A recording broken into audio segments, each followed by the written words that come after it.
If you or someone you know is disabled, get them on this program immediately. Very important note, this is for Minnesota residents only. Sorry. There is a state funded program meant for individuals who are disabled to get services and support and assistance in their livelihood if they do not have Social Security. Now, I want to mention that if you do have Social Security, you are still eligible for this program, and I do highly encourage you to also get on this if you don't know about it.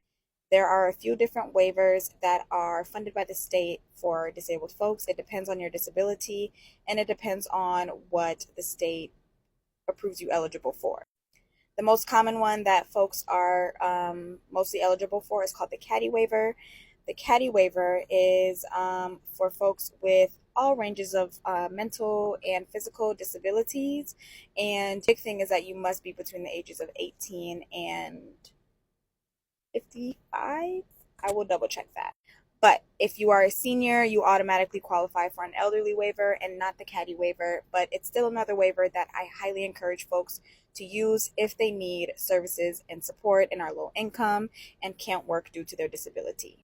So to be eligible for this program, there's a few different ways to go about it, but essentially your disability needs to be recorded somehow, like you have to have a doctor or notes somewhere mentioning your diagnosis or your disability.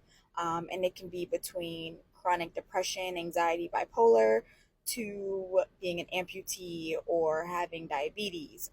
It can range to the disability that you have. And the reason why I'm encouraging folks to get on it immediately is because the waivers are getting really backed up on wait times and shelters are getting full. A lot of community resources are getting booked and full and exhausted. So if you are disabled and you're struggling to take care of any bills, pay your rent, housing, food, shelter, anything like that, please get on the waiver, get the services that you need. It's going to take, I believe they're backed out 6 months now, but they do make exceptions at times and try and expedite it depending on the severity of folks' situations. But please get on the waiver.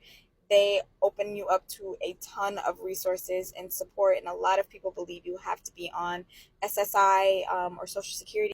So the reason why it's easier for folks to get access to this program is because it's a state funded program.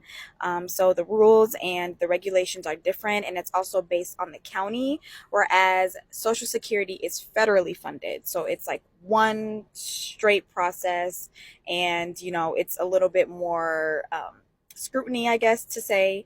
So that's why I'm encouraging folks to get on this, because it's not as invasive and intricate, but the services are still available, and in my opinion, they're way more thorough in services and care than SSI, because SSI is just payments. So yeah, just want to make that clear that that's the difference between the two.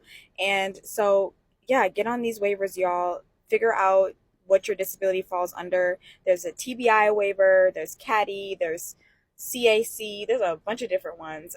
So please look into it, and any questions that you have, I'm here. I'll be doing these videos more because I need to spread this awareness. I feel like it's a part of my job and my duty with the knowledge that I've been obtaining becoming a housing specialist. So follow for more. Thank you.